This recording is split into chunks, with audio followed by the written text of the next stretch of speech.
All right, this morning I did not record this, so I'm recording it now. Here we go.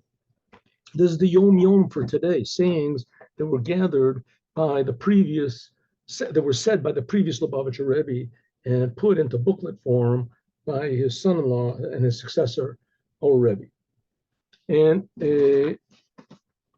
all right, in reply to a Yechidus question in the winter of 1874.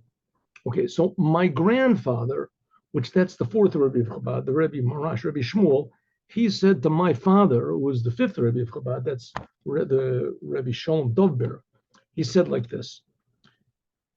Somebody must have asked a question about what is the impulses in man or something. So he said there's what's called the Yetzer Hora. We're especially talking about Jews. Every Jew is what's called an evil impulse. Everybody does, but most people that went in were Jews. It's what's called evil impulse. Evil impulse means the destructive or self-destructive, or in simple language, selfish impulse. It's called animal soul. Why is it called an animal soul? Not necessarily because it just, wants to eat with his hands or something like that.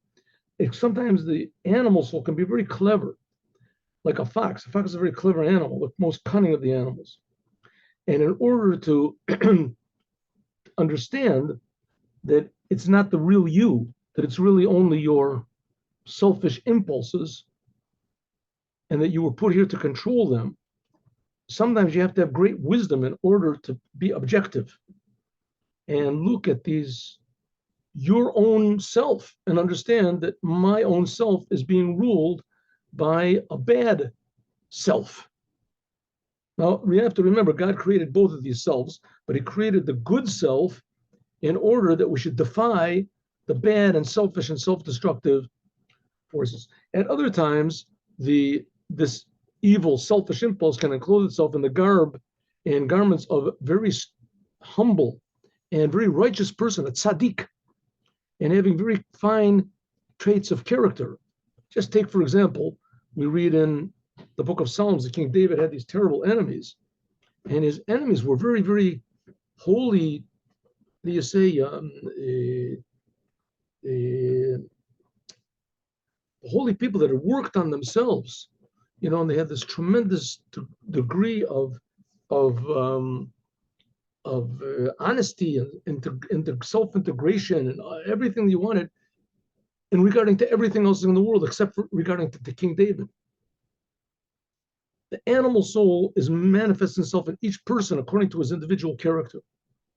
One person may suddenly experience a powerful longing to, for instance, learn Chassidic, learn very deep teachings of the Torah, or to meditate deeply in some Chassidic aspect, and this prevents him from doing what he's supposed to do. The truth is that this is only the Yetzer Hora, the evil, selfish impulse, keeping a person from doing what he's supposed to do. For instance, praying or doing a good deed, helping someone else. This is the general principle. How can you tell the difference? I mean, both of them are you. Both of these things are me. And could be that one of them, both of them want only good things. So it seems.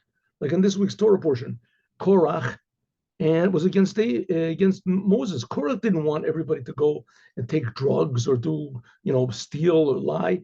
He wanted everyone to learn Torah, to do whatever, but he just didn't want them to follow Moses. But both of them, he had very holy reasons why. Same things within each one of us. Sometimes we can have motivations that seem to be very holy and very proper, and we can make all sorts of explanations for them, but in fact, it's only selfishness, and it's only coming to be destructive and self-destructive. And how can we tell the difference? Anything that brings to actually serving God, and you have confrontation, no matter what the confrontation is, no matter how high it is, as that's the scheming of your animal soul. And my father concluded, this is the previous Rebbe saying, he told me that until my father told, and his grandfather, until my father told me that there can be a pious, a righteous animal soul, I didn't know there was such a thing like that, and especially a Chassidic animal soul. And I'll tell you this, just the example with the Lubavitcher Rebbe came out before the 6-Day War, that his followers, Chabad, should go out and put tefillin on everyone, especially on soldiers. And it went okay in the beginning. And then one Shabbat, the Rebbe was speaking to everyone, and he said, "I'm very happy this Shabbat because I heard that people came out against the putting on of tefillin, and they came out with all sorts of really good reasons. It's shaming the Torah, it's belittling, Judaism and God, etc."